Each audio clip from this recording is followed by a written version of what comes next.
Muy buenas noches, bienvenidos al conversatorio de Quiroz Gómez y Asociados. Como siempre, un gusto poder compartir con ustedes temas tan lindos y toda esta enseñanza que podamos adquirir de nuestros invitados. Y como todos los miércoles, hoy tenemos uno de calidad para mí. Tener acá a don Marco Vargas presente para ayudarnos con un tema tan lindo como el de hoy es un placer. Bienvenido, don Marco. Muchas gracias, Rocío, y de verdad siempre es un placer pues estar acá, compartir con vos. Si conocían a Rocío personalmente, ustedes saben que no estoy mintiendo, es una excelente y bella persona. Entonces, ¿qué más, verdad? Los temas que nos apasionan, hablar un poquito, ¿verdad? Claro que sí. Y le vamos a sacar el provecho a un Marco porque voy a hablar, perdón, hoy va a hablar del análisis de todos los convenios que tenemos de doble imposición acá a nivel nacional. Así que si tiene alguna consulta, un saludo, un comentario, estamos a la orden para que por favor lo haga y le podamos sacar todo este provecho a un Marco y podamos aprender cada día más. Yo creo que este es un tema, don Marco, que le afecta a todos, a los profesionales que desarrollan una actividad, también a los empresarios y también podríamos hablar de empresas que vienen de otros países a trabajar acá a Mm. Costa Rica, porque nosotros no queremos quedarnos solo aquí en Costa Rica, queremos irnos a nivel internacional y ellos van a querer venir acá, desarrollar una actividad y todo el tema de doble imposición se las trae, porque estamos hablando de dos países que quieren tributar.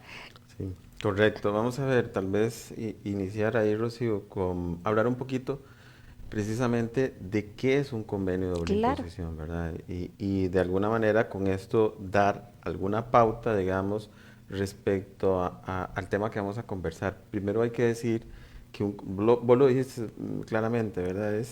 Es dos países poniéndose de acuerdo de cómo llevar una tributación adelante. ¿Y por qué es que sucede este tema?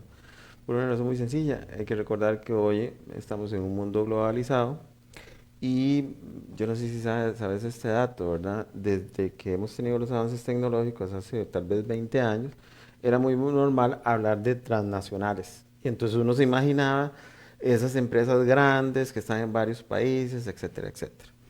Pero la realidad práctica es que hoy por la tecnología hay una tendencia a nivel mundial de que las microempresas están haciendo micro y multinacionales, ¿verdad? Y eso es un fenómeno que se está dando actualmente, ¿verdad? Y uno lo ve, digamos, cuando ves, por ejemplo, la gente importando bienes de otros países y demás. Y entonces uno dice, bueno, qué vacilón, ¿verdad? Pareciera como que ya hoy las fronteras ya no son un gran tema. Entonces, ¿qué es lo que pasa cuando se dan estos fenómenos, ¿verdad? Es decir, cuando finalmente una organización empieza a tener operaciones en uno y otro país y un país tiene un sistema tributario X, y ahora vamos a hablar un poquito más en detalle, y el otro tiene otro sistema tributario Y. Entonces, al final podría pasar, y eso es lo que pasa, para eso existen los convenios, es que cada país quiera que tributen esa misma renta. Y entonces por eso es que se habla que los convenios de doble imposición son acuerdos bilaterales que se toman normalmente entre dos o más países, con el fin de evitar, que es la esencia del convenio de doble imposición, el pago doble de impuestos, ¿verdad? Hay que recordar que normalmente, y me imagino que en algún lado lo han escuchado, ¿verdad? Se habla de principios tributarios y se habla, por ejemplo, del principio de no confiscatoriedad, y Ujú. etcétera. ¿Qué significa eso, Rosy? Que el Estado debe tener la prudencia suficiente, voy a decirlo en un término más coloquial, de hasta dónde le meto la mano al contribuyente con su patrimonio. Porque finalmente es el socio que no aporta tanto, por decirlo en sentido estricto, pero ahí viene y nos cobra todos los años un impuesto. Pero ¿qué pasa? Si ese socio, entonces ya no es uno, son dos, en dos países. Entonces puede pasar que genere, digamos, un exceso de pago de impuestos. Entonces, los convenios para evitar la doble imposición se crean, se constituyen normalmente para, bueno, pongámonos usted país X, país Y, de acuerdo, entonces, ¿cómo vamos a hacer que ese contribuyente que está en medio de nosotros y que tiene operaciones en ambos países por uno u otro motivo, entonces tribute de una forma eficiente, digamos? Esa es, digamos, la esencia del convenio de doble imposición. Marco, es que estamos hablando de que este socio es el que nadie quiere. Y ahora tener dos, uno en cada país, porque ellos sí obviamente tenemos claridad, hay diferentes porcentajes que tienen de acciones de estos socios en nuestras empresas o en nuestra actividad económica porque tenemos que pagar estos impuestos, pero ¿hasta dónde? Yo sé que todo este desarrollo del tema nos va a aclarar todo esto, pero ¿hasta dónde podemos pagar? ¿Qué respaldos tenemos? Yo creo que ahí vamos a ir poquito a Sí, poco sí. desarrollándolo. Entonces, vamos a ver, dicho esto, sabiendo que un convenio de doble imposición básicamente es un acuerdo bilateral entre dos países, que la idea es básicamente definir las reglas del juego de cómo vamos a tributar Ujú, cuando un contribuyente tiene operaciones. Entonces, tal vez como para no dejarlo tan abstracto, imaginemos, nos ha pasado, ¿verdad? Una empresa española que viene al país y inicia operaciones en el país. Nace allá en España y viene a Costa Rica a hacer sus operaciones. Entonces, la pregunta es, ¿quién tiene el derecho a ujú, cobrar impuestos de esta empresa, sabiendo que, por ejemplo, España tiene el principio de residencia fiscal y Costa Rica tiene el principio de territorialidad, ujú. que son dos principios diferentes, y ahora vamos a hablar un poquito de este tema. Entonces, ¿qué es lo que pasa ahí? Pues entonces hoy, por ejemplo, tenemos un convenio Costa Rica-España, donde nos vamos a poner de acuerdo de cómo tributa eventualmente esa empresa, ese profesional, un préstamo. Imagínense ustedes una compañía costarricense que solicita, digamos, un préstamo a un banco español. Entonces la pregunta es, aquí hay una remesa al exterior y allá en España tiene que volver a pagar el banco. Entonces, porque obviamente uno se imagina empresas, pero no. Ahora vamos a ver que la gama de temas con convenios de doble imposición no incluye solo el tema de empresas, incluye profesionales, trabajadores, incluye los préstamos, por ejemplo, todos los son cánones, regalías. Entonces, todo eso entra a jugar en el tema de convenios de doble imposición. Y tal vez, Rosy, hay que decirlo, ¿por qué es que es necesario que existan los convenios de doble imposición? Digamos, ahí es donde nosotros tenemos que reflexionar un poco. Obviamente la premisa fundamental es lo que hablamos ahora de evitar la doble imposición. Pero más allá de eso es también un estímulo a la inversión extranjera. Si yo soy un país receptor de inversión, como es el caso de Costa Rica, y viene un inversionista a Costa Rica, pues entonces ese inversionista quiere tener una seguridad jurídica de cómo lo van a tratar en materia de impuestos. Yo no sé si a todos los que nos escuchan les ha pasado, pero casi siempre hay una línea de preguntas muy claras con los Ujú. inversionistas nuevos. Es, uno, ¿cómo se pagan los impuestos en Costa Rica? Y esa es una tónica normal, ¿verdad? Y después por ahí se derivan algunos otros temas como los laborales y otros, pero casi siempre el que predomina más es el tema tributario. Y por supuesto, entonces un convenio de doble imposición, si viene un mexicano, si viene un español, un alemán, digamos, va a querer saber cómo va a tener que lidiar con materia de impuestos en Costa Rica. Entonces, ese es un tema para estimular inversión. Lo otro es obviamente lo que hablábamos, dar seguridad jurídica. Yo no quiero, digamos, que mi sistema fiscal se vuelva un calvario, digamos, en el sentido, digamos, de tener que lidiar con mi administración tributaria de país de origen, con la administración tributaria nueva, que es la de, por ejemplo, la de Costa Rica. Entonces, esto también es un elemento importante para generar esa seguridad y pues de alguna manera también brindar seguridad y protección al contribuyente. Porque cuando yo llego a un país que no es mi país, si yo vengo, por ejemplo, de México, es muy probable que yo sepa cuáles son las reglas del juego, porque vengo de ese país. Pero si yo llego a un país nuevo, por ejemplo, a Costa Rica, probablemente entonces cuáles serán las reglas del tema de impuestos en ese país. Y sí, las tenemos, son propias, pero por supuesto que entonces crea un balance el convenio de doble imposición para que estas leyes fiscales costarricenses no sean excesivas en relación, digamos, a las que de por sí ya tiene que entender, por ejemplo, en un país como México. Entonces, esos son algunos de los aspectos por los que el convenio de doble imposición son necesarios que existan, son parte de la dinámica, digamos, a nivel internacional. Eso está en la línea de lo que se conoce como fiscalidad internacional, Rosy, donde la idea de todos estos temas, y eso es cada día más normal, y inclusive los que estamos en este tipo de cosas, ya inclusive eso es parte bueno, solo un anuncio comercial por si a alguno le interesa. Por ejemplo, en AIC estamos, yo estoy en la Comisión de Asuntos Fiscales, pero más allá de eso están haciendo una certificación de fiscalidad internacional que ahorita la sacan. Y sería muy interesante para los contadores que quieran certificarse en fiscalidad internacional, la AIC va a emitir un programa para eso. Eso ¿Para qué es eso, digamos, para los que somos contables en esto? Pues nos da, digamos, una nueva herramienta de trabajo y es de poder asesorar en materia tributaria, pues a nivel internacional, con una serie de premisas, digamos, en materia fiscal. Pero bueno, eso es uno de No, los no, el temas. paréntesis está bonito, Marco, porque yo estuve escuchando y leyendo sobre el tema de la maestría, Ujú. pero no había visto que la ICE estaba con esta Está certificación y trabajando en eso. buenísimo. Sí, probablemente ya este año esté listo porque hay una comisión dedicada solo a ese tema. Hicieron una currícula increíble, digamos, del tema para los elementos que tienes que conocer para certificarte. Ujú. Y obviamente uno de los temas es el manejo de convenios de doble imposición. Claro que sí. Entonces, por ahí anda. Pero bueno, regresando a nuestro tema, ya damos ahí un poquito de por qué esa importancia de los convenios de doble imposición.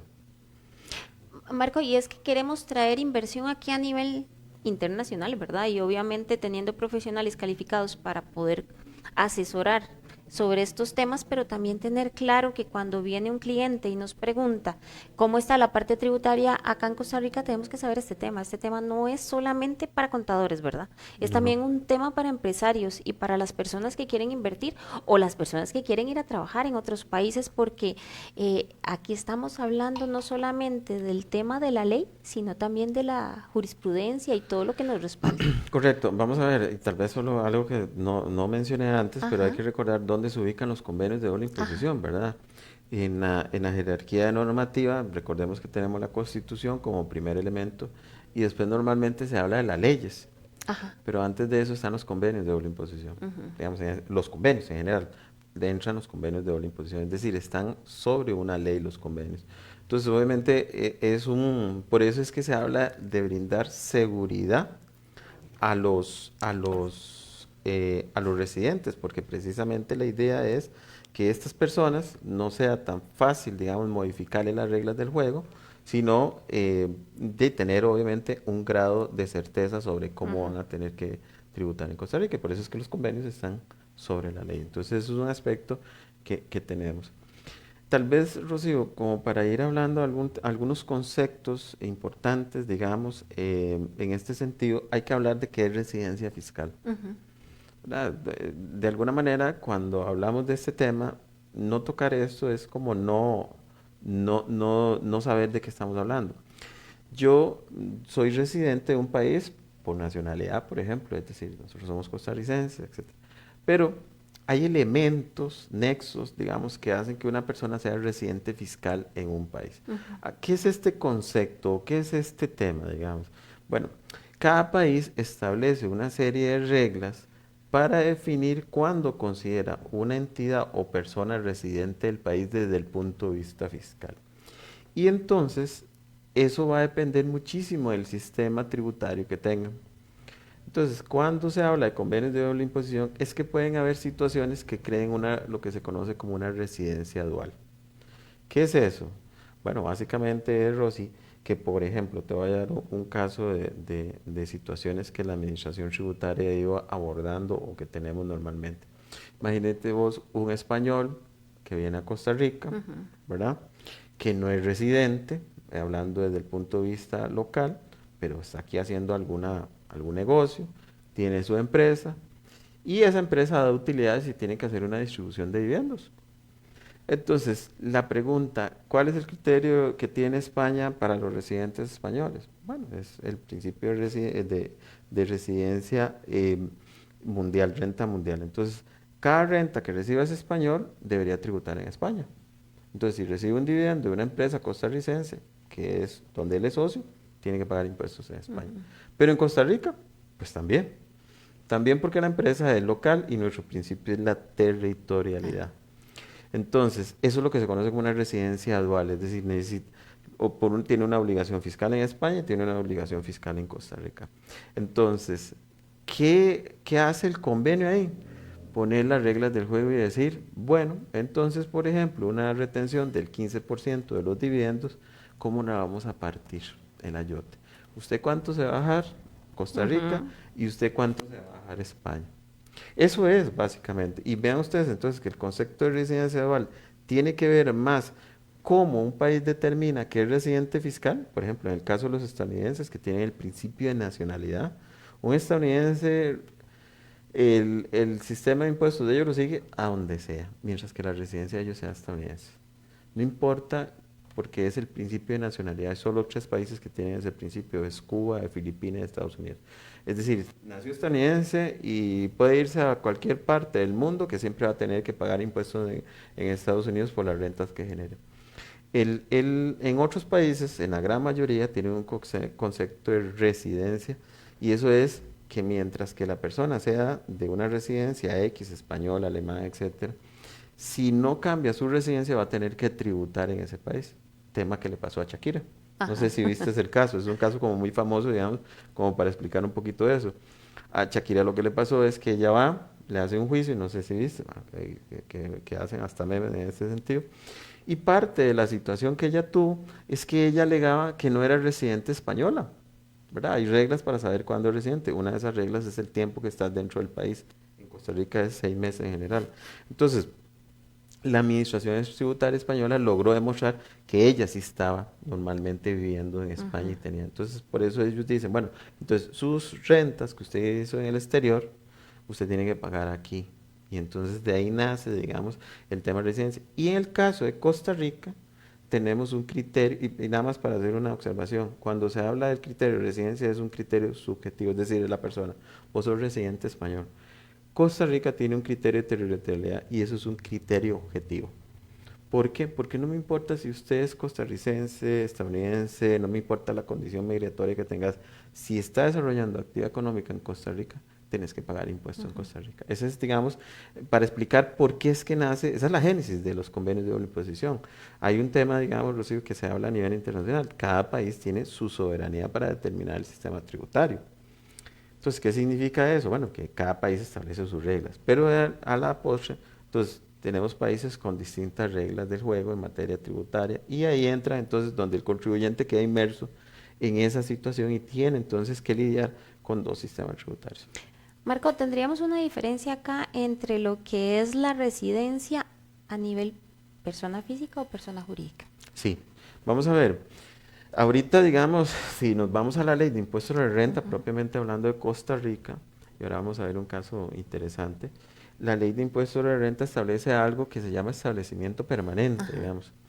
Ese concepto de establecimiento permanente, ¿qué es finalmente, digamos? Es un concepto que lo que anda buscando es definir cuándo esa persona se vuelve residente en el país. Ujú. ¿Después de cuánto tiempo? Entonces, es una pregunta típica. Viene alguien, digamos, y dice, bueno, yo es que voy a estar X cantidad en el país, en Costa Rica, haciendo X actividad. ¿Soy o no residente? Bueno, por tiempo se necesita que esté 6 meses. Eso es una norma normalmente a nivel internacional, pero por ejemplo, con el convenio de España-Costa Rica, España, ellos firmaron que para ser residente costarricense o español, tienen que ser 9 meses, por ejemplo. Y ahora vamos a hablar de esa letra minúscula, un poquito de los convenios para entender esas diferencias. Pero entonces, y ahorita vamos a ver algunos criterios que se establecen para determinar la residencia, pero vos acabas de preguntar algo clave, es cuáles son esos elementos para decir cuando alguien es residente en un país y en otro país. Entonces, en la siguiente filmina vamos a ver eso, precisamente. ¿Cuándo es que las personas son residentes en un país? A nivel internacional se ha establecido una escala, digamos, de elementos a considerar para decir cuándo tiene residencia. Y entonces esa escala tiene que ver con precisamente lo que acabas de decir, distinguir cuándo es una persona física y cuándo es una persona jurídica, llamémoslo de esa manera. Entonces, obviamente cuando se habla de una persona física, Rocío, normalmente los criterios a nivel internacional tienen que ver más con temas lógicos. Por ejemplo, ¿dónde está tu domicilio Ujú. normalmente? ¿Vivís en México o vivís en Costa Rica? ¿Y cuánto tiempo pasas allá o acá? Entonces, en función de eso, eso es un elemento. ¿Dónde están tus familiares, por ejemplo? ¿Dónde viven tus hijos? ¿En Costa Rica o en México? Estoy usando México ejemplo porque estoy mencionando los países con que tenemos convenios, Claro. ¿verdad? ¿Dónde están tus vínculos económicos? Es decir, ¿dónde desarrollas más tu actividad? ¿Aquí o allá? Entonces, hay una escala, digamos, normalmente de descarte, donde se define, digamos, cuáles son los lugares que en principio, digamos, hacen determinar dónde sos residente. Entonces, eso es muy importante porque cada convenio trae esas reglas del juego. Cada convenio define precisamente, muchos son estándares, ahorita hablamos de eso, pero muchos van a definir cuáles son esos elementos para definir que Rocío es residente fiscal costarricense, sí, porque tiene su casa acá, tiene su familia acá, tiene sus elementos de sustento económico en Costa Rica. Ah, bueno, sí, entonces es residente fiscal costarricense. Y si fue a hacer a México algo, es que no es residente allá. Entonces, así se define la residencia. En el caso de entidades jurídicas, es un poco distinto. Porque evidentemente las entidades jurídicas normalmente nacen, digamos, en un lugar, en un país. Entonces, normalmente a nivel internacional se habla de dónde está la sede de dirección, dónde se toman las decisiones, en qué país eso. Entonces, ahí hay mucha polémica a nivel internacional y ahora vamos a hablar un poquito de una serie de acciones con el tema VEX que se tomaron precisamente para evitar eso.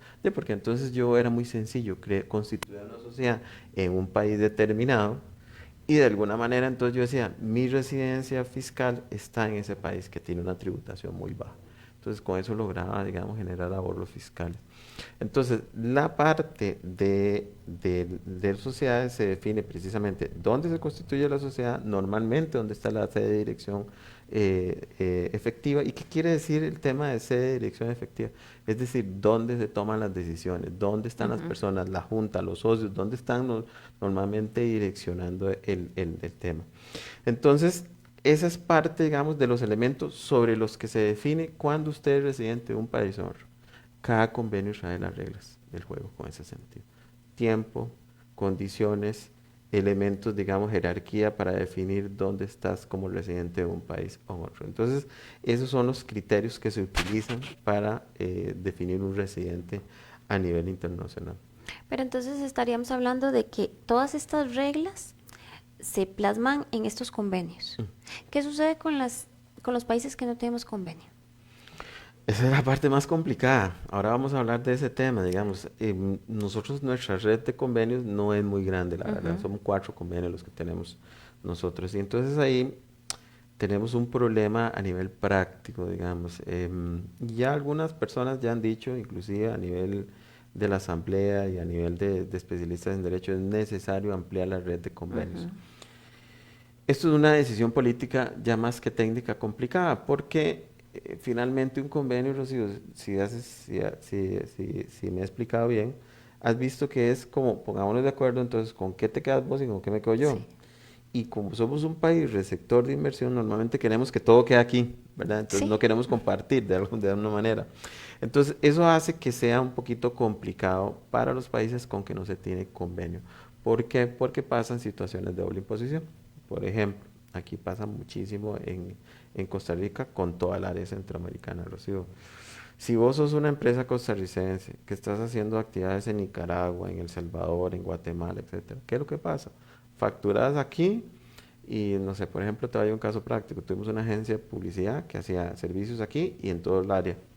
Y entonces ellos decían, nosotros hacemos aquí el servicio, pero si en Guatemala me retiene un porcentaje para vez que... Y cuando regresa a Costa Rica, resulta que el ingreso es grabable. Bueno, hasta hace poquito con la modificación de la ley de impuesto a la renta. Y esa era la gran discusión y eso es tal vez la parte que muchas veces cuando se hacen políticos los temas como que se pierde un poco la visión de lo que está sucediendo. Y era que realmente habían casos de contribuyentes que si tenían actividades económicas en todo Centroamérica, les tocaba pagar doble, porque tenían que pagar en el país, le hacían una retención, cuando venía aquí el ingreso era grabable también aquí, pero el impuesto que había pagado ya no tenía, digamos, no era un gasto deducible, no era un crédito, no era nada. Inclusive la misma ley lo contempla como un gasto no deducible. Entonces, eso genera un conflicto y eso hace que sea muy complicado. Y voy a decir algo, Rocío, porque a esto nos dedicamos nosotros. Inclusive muchas veces se le da una tonalidad muy negativa a, por ejemplo, cuando usted escucha que dice, es que yo abrí oficinas en Panamá para evitar ese problema. Es el canal que algunas empresas o personas toman para evitar que tengan una doble imposición, por ejemplo, en el área de Centroamérica. Se van a Panamá y ellos tienen un sistema, un régimen de refacturación. ¿Qué significa eso? Que de Panamá usted puede facturar a un país como Guatemala, Nicaragua, etcétera, pero se entiende que es una renta extraterritorial les van a aplicar la retención en esos países, pero cuando llega a Panamá no van a tener que pagar otro impuesto.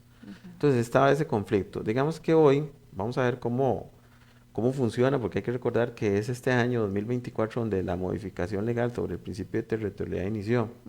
¿Cómo va a funcionar esa parte con la administración tributaria?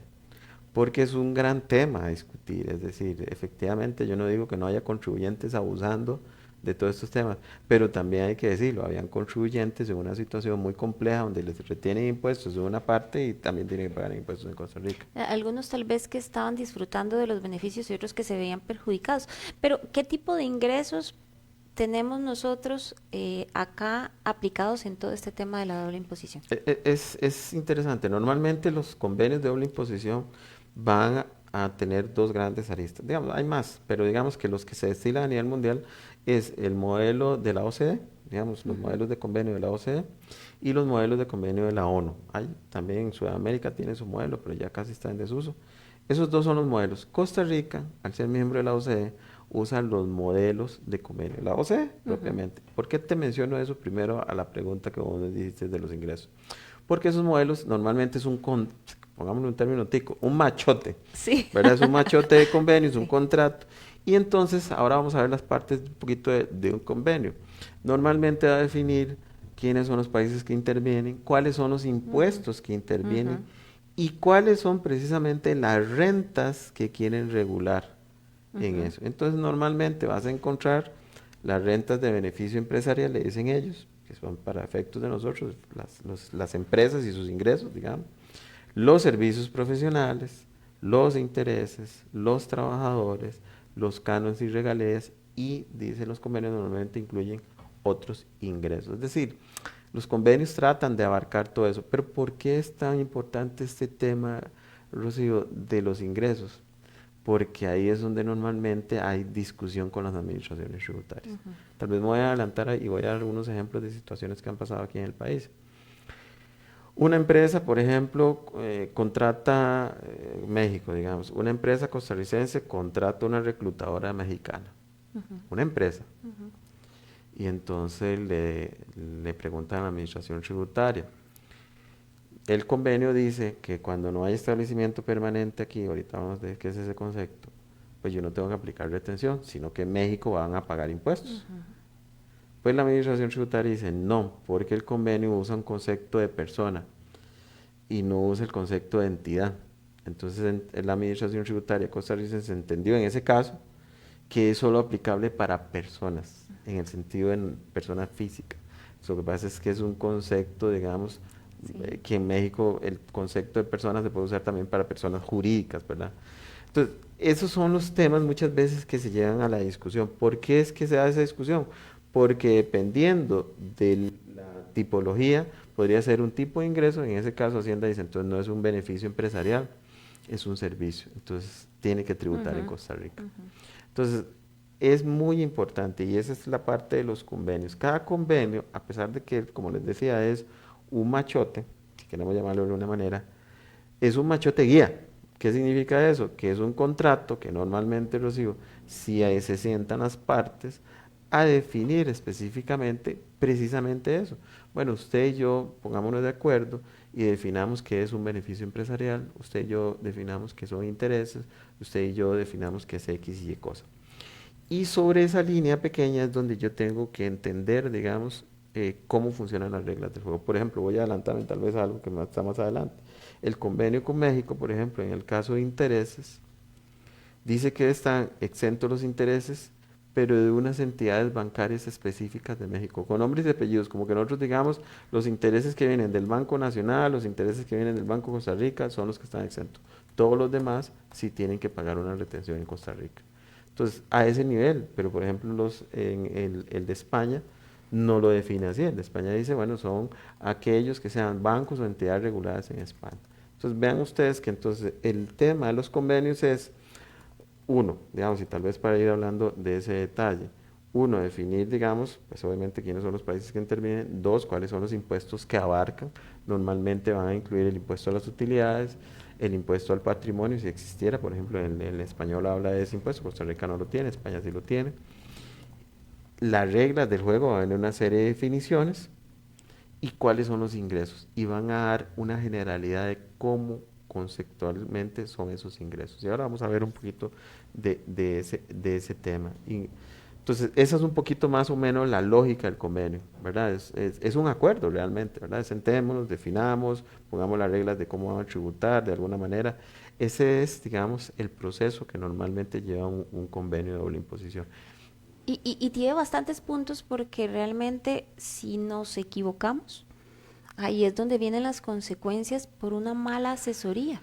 Totalmente, y hay que recordar, digamos, que cuál es el problema de los convenios de doble imposición. Y así hay una guía, digamos, y eso ustedes lo consiguen con la administración tributaria. Ustedes ponen guía para aplicar convenios de doble imposición y les va a salir una guía que tiene Hacienda. Ujú. ¿Qué es lo que pasa?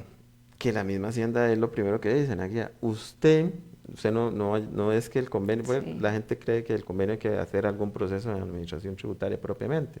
Ahora hablamos del tema de certificado de residencia fiscal, pero digamos, en general lo acabas de decir muy bien. Somos nosotros los contribuyentes los que en principio tenemos que lograr definir cómo deberían de tributar esas rentas. Si, por ejemplo, Rosy, estoy viendo en el caso de España, por ejemplo, el caso de España incluye dentro de lo que son cánones y regalías lo que es asesoramiento técnico, que no lo incluyen los otros Ujú. convenios. Entonces, ¿cuál es el problema de eso? Que yo tengo varias tareas que hacer cuando estoy analizando, digamos, una relación donde hay un convenio y donde tengo un contribuyente. Número uno, tengo que categorizar la renta. Ese es el primer elemento, obviamente, el más obvio, porque es sobre esa premisa de categorización que voy a ir a definir, y claro, para eso tengo que haber estudiado el convenio, donde me voy a ir al convenio y voy a ver qué dice el convenio. Si me tengo que pagar impuestos, si tengo que, digamos, aplicar una retención compartida, por decirlo de alguna manera. Entonces, es en la categorización del tipo de ingreso donde yo voy a definir, pues, eventualmente cómo va a tributar. Y después también, obviamente, me tocará revisar específicamente las particularidades del convenio. Y eso es importante porque si los convenios normalmente pueden tener tonalidades o cambios, digamos, de matices entre uno y otro. Y esa, como acabas de decir muy bien, esa pequeño matiz de diferencia puede provocar que tengamos o no obligación de aplicar una retención de impuesto o no. Entonces, esa es la parte que lleva más trabajo en los convenios, precisamente. Marco, ¿qué sucede si nos equivocamos y no hicimos la retención adecuada? ¿Qué nos va a suceder? Bueno, y ahí está el asunto. Tal vez, y me voy a adelantar un tema porque para poder explicarlo bien esto que acabamos de hablar. Yo tengo que tener dos cosas. Si yo soy el contable, yo tengo que tener dos cosas. Uno, lo que acabamos de decir, tener claro cuál es el tipo de ingreso que tengo y Ujú. cuáles son las reglas establecidas en el convenio. Y dos, que lo piden, digamos, la guía, es un certificado de residencia fiscal. Ajá. Eso es indispensable. Es decir, si por algún motivo ustedes tienen un cliente mexicano, español, de los Ujú. Emiratos Árabes o alemán, por ejemplo, y ustedes dicen, yo quiero aplicar el convenio, voy a ir a ver, por ejemplo, en dividendos, que lo que hacen normalmente es reducir la tarifa del 15 al 5, yo voy y tributo al 5, ¿verdad? Yo voy y hago la declaración al 5, con el Ujú. monto del 5. Pero que tengo que tener ahí guardadito, que es lo que dice la administración tributaria, usted me tiene que lograr demostrar que usted aplicó ese convenio efectivamente, por ejemplo, a un residente alemán. Ujú. Entonces, a mi cliente lo primero que yo le tengo que decir es, ok, necesito que usted me demuestre que usted es residente fiscal allá, en el otro país. Y yo con eso entonces voy a venir, voy a estudiar lo que le están pagando a ustedes, porque los clientes le preguntan a uno, mira, ¿qué pasa si yo pongo el dinero como un préstamo y entonces después me pagan intereses? ¿Qué pasa si yo no hago eso? Si no lo que hago es recibir dividendo. ¿Qué pasa si yo, por ejemplo, vengo y en la empresa lo que me hace pagar un servicio profesional? Pues precisamente ahí es Ujú. donde tenemos que saber que sí, necesitamos el certificado para cualquier propósito y dependiendo del tipo de renta va a tener una tributación diferenciada. Y ahí está, ese es el detalle. Ahora, con tu pregunta de qué pasa, Rosy, le aplican las mismas reglas de Ujú. cualquier otro contribuyente, ¿verdad? Y ojo, si yo no tengo esos elementos de prueba, me podría aplicar todavía más severo, porque digamos que en el mejor escenario me equivoqué y tengo el certificado de residencia y categoricé una renta mal. Probablemente, digamos, lo que va a haber es una diferenciación tal vez en la retención o en la tarifa. Eso es lo que podría pasar y las sanciones correspondientes por las diferencias de impuestos dejar de pagar. Pero ¿qué pasa si yo no tengo eso? Yo no tengo capacidad de demostrar que ese señor que no le Ujú, aplique la retención del 15 era alemán o mexicano, etcétera. Entonces, pues, entonces yo responsable solidario, porque recordemos que aquí son remesas al exterior normalmente, ujú. me van a hacer los ajustes por los montos de impuestos dejados de aplicar. Entonces ahí es donde nosotros tenemos que ser muy cuidadosos en este tema y saber que sí, hay unas consecuencias. Desde el punto de vista, podría ser que haya una mala categorización y eso genere una diferencia en el pago de impuestos, hasta la posibilidad de que no teniendo el sustento adecuado me obliguen a honrar, digamos, todas las retenciones que tuvieron que haber hecho como si fuera con un país que no tuviéramos, por ejemplo, convenio, ¿verdad? Claro, Marco, el tema está tan interesante que no he visto los mensajes, pero sí tenemos saludos acá. Nos escribe Jessica Oporta, que muy buenas tardes y saludos, que muchísimas gracias por este conversatorio. También nos escribe José Araya y nos dice que muy buenas tardes, que excelente tema.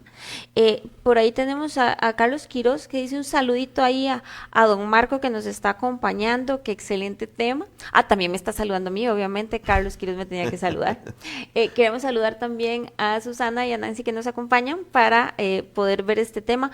Marco, yo creo que el tema está tan interesante que lo vamos a tener que partir. Así que delante de todos ustedes quiero comprometer a don Marco, no puedo decir que no, a que tal vez tratemos de abarcar todo lo que podamos hoy, Claro. pero que lo podemos partir y que lo volvemos a invitar a que Sí, nos no, con acompañe. muchísimo gusto, obviamente. Vamos a ver, hay que ser honestos, Rosy, es un tema que Claro, tiene su complejidad técnica, ¿verdad? sí. Es decir, no es tan simple. Y obviamente lo que las experiencias no son tantas, digamos, pero la jurisprudencia que vivo con Hacienda no necesariamente ha sido la mejor Ujú, experiencia para los contribuyentes, ¿verdad? Hemos tenido una administración muy proclive a interpretar, digamos, en recalificar la naturaleza de las rentas, ¿verdad? Para sí. obtener una retención de remesas. Entonces, ahí es donde, por eso es muy conveniente, digamos, tener todos los elementos de prueba. Y cuando digo yo elementos de prueba, Rocío, es que tenemos que ser muy amplios con nuestros clientes. Por ejemplo, Rocío, muchas veces, digamos, ahora te decía la distinción que tiene, por ejemplo, el convenio de España respecto al tema de beneficios empresariales y el tema de cánones y regalías. Por ejemplo, para efectos de España, el asesoramiento técnico es un beneficio empresarial, Ujú, solo España. Ellos los tienen así en el convenio.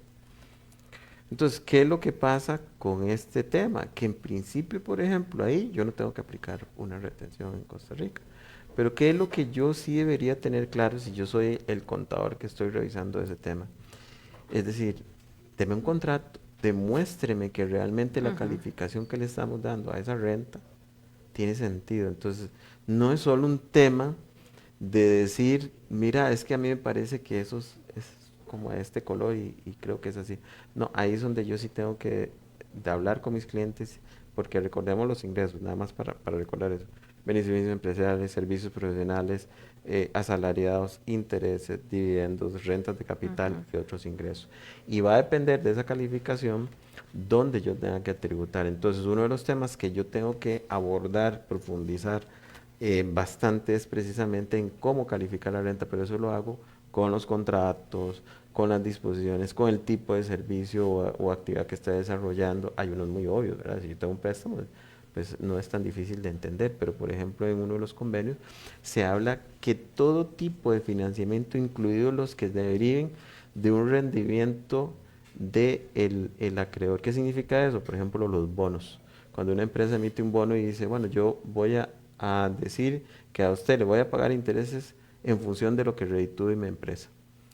Entonces, en otros países, por ejemplo, eso es calificado como un dividendo, Ujú. pero en un convenio, ese convenio lo califica desde España, lo califica como un interés. Entonces, vean ustedes que ahí es donde la letra menúa de todos los temas que hay que ir a estudiar. Entonces, esa es la parte tal vez más compleja de este tema.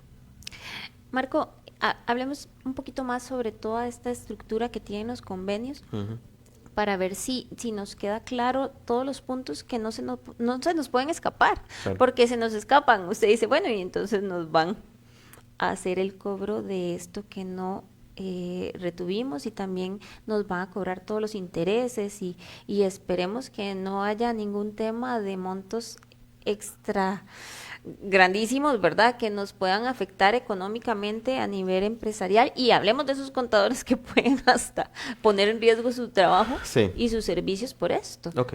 Vamos a ver, les decía que es un contrato. Normalmente ya tiene una estructura prefijada, digamos, estos convenios. Lo primero que vamos a encontrar es un preámbulo, que normalmente es básicamente, bueno, ¿por qué se está haciendo ese convenio? ¿Verdad? Y entonces define un poquito los países, inclusive, bueno, dan Costa Rica, qué se entiende por Costa Rica, qué se entiende Ajá. por España, por ejemplo. Entonces, recordate que España, por ejemplo, tiene estados independientes, ¿verdad? Entonces, ellos, todo eso viene definido ahí. Dice, bueno, ¿qué es España? Todo esto. Entonces ya yo sé que si algún día, por ejemplo, estoy en una de Ceuta o alguno de estos países, de estos estados que son independientes a España, pero que son adheridos a España, también entran en el convenio, por ejemplo. Entonces, eso es lo primero. El alcance del convenio, es decir, eso es el otro elemento. ¿Cuáles son precisamente los impuestos que están siendo alcanzados con este convenio? Y vos dirás, bueno, parece muy obvio, si por ejemplo dice impuesto a las utilidades. Bueno, entonces ahí es donde tal vez, Rocío, tenemos que hacer un análisis bien detallado y leer bien cuidadosamente las reglas. ¿Por qué? Porque cuando se habla de temas de impuestos, por ejemplo, en el caso a nivel internacional, por ejemplo, en España se habla del impuesto corporativo. Y aquí no hablamos de impuesto corporativo, aquí hablamos, por ejemplo, de impuesto a las utilidades. Ujú. Entonces, lo que dice el convenio es cómo nosotros debemos de entender, cómo debemos de entender qué es un impuesto, por ejemplo, corporativo, o un impuesto a las utilidades, o un impuesto de renta. Entonces va a definir más o menos, va a dar un preámbulo de cuáles son esos elementos para categorizar los impuestos. ¿Por qué? Porque el convenio va a alcanzar siempre ese impuesto, siempre y cuando sean impuestos similares en ambos países o que tengan, digamos, una misma cosa. No sé si te acordás, hace algunos años había un tema interesante, pasaba mucho con estadounidenses, digamos. Aquí en Costa Rica tenemos el concepto de remesas al exterior que Ujú. lo tenemos en la ley de impuestos de la renta, ¿verdad? Por ejemplo, en Estados Unidos, cuando se le aplicaba una retención, ellos no aceptaban, había una directriz del IFRS, que si no estoy mal creo que era la 481, que decía que esos impuestos esos no se aceptaban como crédito en Estados Unidos porque no eran asimilables al impuesto a las utilidades de ellos. Entonces los excluían. Entonces, en otras palabras, un estadounidense que venía aquí a Costa Rica, que le aplicábamos una retención, él se iba todo contento y decía, bueno, es que aquí vengo, allá en Costa Rica me cobraron impuestos, que allá dicen que es de renta. Entonces estudiaron y dijeron, no, pues esto no se parece a renta de aquí, entonces no te lo voy a aceptar. Aunque no haya un convenio, digamos, pero ahí hay un sistema de compensación de créditos. Entonces, vean ustedes que ese es el otro tema. Tiene que irse a estudiar específicamente dentro del alcance y las definiciones cuáles son los impuestos y qué es lo que se debe entender con esos impuestos, precisamente para aplicar. Porque en este tema, Rocío, los países volvemos a lo mismo, son soberanos. Mañana nosotros, un ejemplo, nosotros que tenemos un impuesto en las municipalidades a las patentes, ¿qué grava el impuesto a las patentes? Las actividades lucrativas. ¿Cómo tributa ese impuesto? Es un porcentaje normalmente sobre los ingresos. Entonces, si usted se pone a analizar, uno dice, bueno, pero se parece un poquito al impuesto a las utilidades, porque finalmente le estoy cobrando un porcentaje sobre los ingresos, tal vez Ujú. no netos, pero sí brutos. ¿Es igual el impuesto a las utilidades? No, no es un impuesto análogo, entonces no entra dentro del convenio. Entonces, me explico, esa es la parte donde tenemos que ir a definir precisamente como eso. Y como cada país puede definir los impuestos que quiera, Sí. entonces hay que estudiar. Por ejemplo, hay países que definen impuestos como nosotros que tenemos un impuesto de IVA en los servicios transfronterizos. Ujú. En India, por ejemplo, tiene unos impuestos que cobran, además del IVA, tienen una retención de renta, digamos, para ese tipo de servicios. ¿Es igual o no un impuesto a las utilidades? Pues el convenio tiene que definir si eso entra o no dentro de eso. Pues Costa Rica no tiene ese tipo de impuesto, por ejemplo. Por eso es que usted dice que tenemos que abrir más el tema o tener más convenios aquí a nivel nacional, porque entonces nos va a limitar. Yo voy a analizar y si me siento a que usted me dé la asesoría para ver si vengo a invertir en Costa Rica y usted me dice que Claro, probablemente no digamos, aplique. vamos a ver, el mejor de los escenarios es que exista un convenio, Ujú. digamos, y ese es tal vez lo que todavía no se entiende muy bien aquí en Costa Rica. Como te decía ahorita, tenemos 4 convenios Ujú. básicamente. con España, México, Emiratos Árabes y Alemania. Pero, ¿por qué de nuevo es tan ventajoso? Porque ya cuando viene uno de estos inversionistas, de alguna manera sabe a qué atenerse, digamos, con esto. Sí. Pero ¿qué pasa cuando viene un inversionista de cualquier otra parte del mundo? Un francés, un italiano, etcétera. Pues que entonces tiene que lidiar, por ejemplo, no sé si sabías esto, el año pasado tenía un italiano en la mesa y hace poco pasó también en la Unión Europea que nos habían calificado como un paraíso fiscal. Entonces les imponen a ellos sanciones sobre ese tema. Entonces, ese italiano tiene que venir a Costa Rica, decir, explícame el sistema fiscal costarricense, tengo que irme al otro lado y ver cómo me va allá al otro lado. Entonces, por eso es que los convenios de doble disposición son importantes, porque de alguna manera dan una seguridad jurídica a esos inversionistas en esa materia propiamente, que es tan sensible, digamos, para un inversionista. ¿Hay algún tema de discriminación, como en todo acá a nivel ¿Correcto? nacional? Muy interesante tu pregunta. Sí, precisamente los convenios traen una cláusula de discriminación. Ajá. ¿Y por qué es que incluye eso? Es decir, tal vez en el concepto de discriminación que tal vez nosotros tenemos y Sí. no es necesariamente, sino que la idea es usted que es un no residente acá y yo que sí soy, tenemos que tener un trato igual en materia tributaria. Si yo estoy haciendo lo mismo que vos, tenemos que tener un trato igual. Y ese es un tema que está en los convenios. Viene, digamos, una cláusula de no discriminación. ¿Por qué? Y eso es un tema interesantísimo, digamos. Voy a dar un ejemplo. Nosotros, por ejemplo, hoy si vos te vas a remesas al exterior, te recordás que hace unos años hicieron un incremento y subieron al 25% una serie de cosas, ¿verdad? Entonces, hoy, por ejemplo, una dieta está al 25 para un extranjero, Ajá. ¿ok? Y un costarricense, ¿cuánto paga dieta? 15. Ujú. Entonces, si no hay convenio, lo siento por el extranjero, le aplico el 25, eso es discriminación. Claro, es un montón Pero más. si hay convenio, yo puedo alegar, siendo por ejemplo un español, me tenés que tratar de la misma forma que tratás a un residente local con ese cobro de impuestos. Eso es discriminación en materia de convenios. Precisamente lo que busca es que no exista esas diferencias, porque yo sé por qué lo hizo Hacienda, pero de alguna manera finalmente se volvió, a mí me tocaba, no sé si a alguno le ha tocado, que cuando usted sienta un estadounidense aquí en Costa Rica y tienen una junta directiva y le pagan dieta, y uno le dice, por cierto, te tengo que rebajar el 25, y tal vez es un estadounidense que tiene tiempo, pero qué raro, a mi compañero que es costarricense solo tiene el 15, Claro, es discriminación. discriminación. Eso sí incluye una cláusula que busca precisamente evitar esa posible discriminación que podría generar los sistemas fiscales. Es parte, digamos, de lo que tienen los convenios incluidos. Hay otro tema importante ahora que hablábamos de la estructura de los convenios, Rocío, Ajá. y es que normalmente los convenios tienen un protocolo y cláusulas de finales, digamos. Los protocolos es para saber cómo se aplica el convenio. Y además de eso, hay una serie de cláusulas finales que vienen a aclarar temas que tal vez estén en realidad. ¿Te recuerdas que yo te decía que el convenio normalmente se desarrolla sobre, llamemos un machote? Pero puede ser que entonces al final yo diga, bueno, metamos una cláusula final para explicar tal tema, para definir que esto en Costa Rica se debe entender como tal cosa, o en España tal cosa.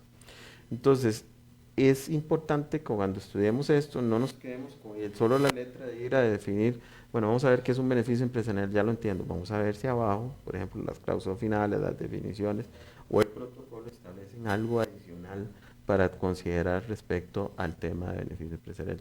En otras palabras, compañeros, un convenio hay que estudiarse desde la primera página No hasta la nos última podemos página. quedar en lo básico y en las primeras que No, creamos que son más importantes. porque pueden haber temas ahí importantes. Claro que sí. En la estructura sí también tendríamos que tener claro, bueno, en qué nos va a beneficiar poder venir a este país a invertir. Claro, claro, vamos a ver, y tal vez, como decías vos, tal vez tenemos que hacer una sesión adicional.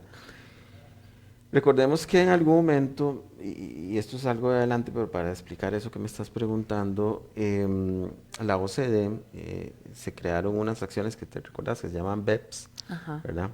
Y específicamente habían 4 que tenían que ver con materia de convenios o con este tipo de temas. ¿Qué es lo que pasa, Rocío? Que también, como le decía yo, que hay veces que hay situaciones que más bien perjudican al contribuyente, también existen situaciones donde la gente se aprovecha de estos convenios, ¿verdad? ¿Cómo se aprovechan de estos convenios?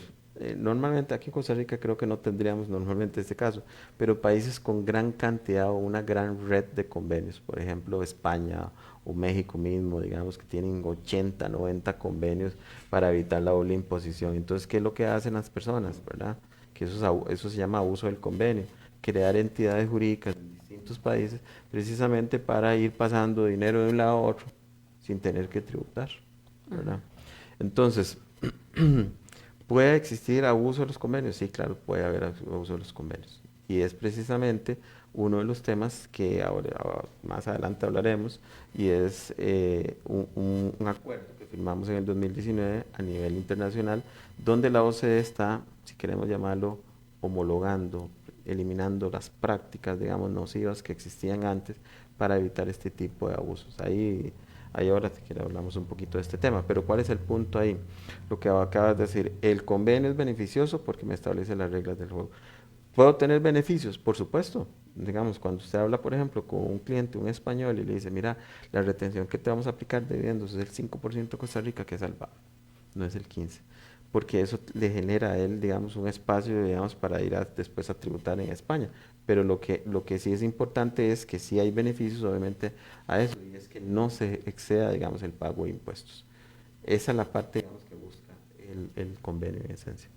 Marco, yo creo que, bueno, yo no sé ustedes, pero para mí Marco explica clarísimo, ni siquiera ocupo hacer los apuntes, se me grabó aquí en la mente, pero tal vez ya ahorita vamos a ir finalizando, entonces me gustaría que le comente a las personas que nos ven ahorita en vivo o que nos van a ver posterior, qué puntos nos quedan para el siguiente conversatorio Claro. para que ellos no olviden que no termina acá, sino que vienen temas muy importantes. Ok, tal vez parte de lo que vamos a estudiar, digamos, en la próxima sesión que tengamos es precisamente cuáles son los mecanismos para evitar la doble imposición. Ajá, Hay distintos mecanismos, desde créditos, deducciones de gastos, etcétera. También vamos a estudiar un poquito los convenios propiamente que tenemos ok. firmados aquí en Costa Rica, ¿verdad? Cómo aplican las reglas del juego en ese sentido. Queda dicho un poquito Hacienda en este tema. ¿Qué es ese tema del MLI, que es un acuerdo multilateral a nivel internacional y que firmamos nosotros en el 2019 y por qué eso es importante para nosotros? ¿Verdad? Esa parte también la vamos a conversar a nivel internacional y un poquito, una pequeña guía de cómo es que tengo que aplicar un convenio de doble imposición. Por Perfecto, ahí. perfecto. Yo creo que hoy estamos viendo muchos temas importantes acá o mucho desarrollo de este tema tan importante porque no se nos puede quedar.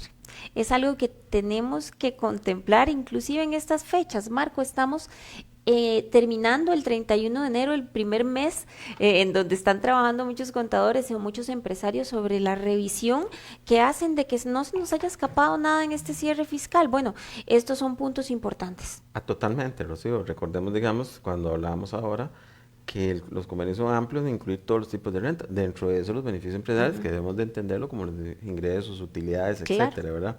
Entonces, hay que tener, digamos, esa claridad conceptual, porque finalmente yo soy el que tengo que decirle al cliente si te toca o no te toca, o cuánto te toca pagar aquí en Costa Rica, ¿verdad? claro. E Por ejemplo, inclusive qué riesgo, qué contingencia tenemos y qué puede suceder. claro. Entonces, si nosotros lo queremos tomar como un checklist para nuestro cierre fiscal y si no, para todas las metas que tengamos de mejora para el próximo año, ¿verdad, Marco? Totalmente, totalmente. Marco, muchísimas gracias. Yo creo que el tema es clarísimo, es amplísimo y vamos a continuar viéndolo en otro día que don Marco nos sea el placer de acompañarnos. Mucho Y a gusto. todos ustedes, en realidad, muchísimas gracias por acompañarnos. Don Marco, si usted gusta despedirse. No, muchísimas gracias por la atención. Sé que es un tema un poquito, llamemos, tediosillo, Sí, ¿verdad? técnico, técnico, dice Como la todo gente. el tema de impuestos, ¿verdad? Pero los que Sí, nos gusta el tema, obviamente, es un tema relevante, como vos bien decís, porque la experiencia por lo menos me ha dicho, normalmente los que están en este limbo de convenios de doble imposición, es gente que mueve una cantidad de recursos interesantes, entonces un fallo del contador en ese sentido puede ser ajá. económicamente sustancial, ¿verdad? Y es el tema, vamos a ver, y no solamente el fallo, pensemos en también ese plus que va a tener este profesional Totalmente. y este empresario que quiere ir a invertir o que quiere traer inversión acá a nivel nacional, esto es un extrita, dice la cereza en el pastel, que podemos Totalmente. tener profesionalmente para poder seguir creciendo. Así es, y recordarles, yo pues espero, Rocío, compartirte cuando ya exista finalmente la certificación de especialista en materia fiscal a nivel internacional de la ICE, compartírselo a ustedes y traer la premisa acá, ¿por qué Yo no? espero que don Marco no sea el que haga el examen, pero lo voy a aplicar. No, no, Dios quiere que sea de esas personas que acá esté profesionalmente haciendo crecer a nuestro país y sobresaliendo en esto. A todos ustedes, muchísimas gracias por habernos acompañado hoy. Si Dios lo permite, nos vemos el próximo miércoles. Hasta luego. Hasta luego.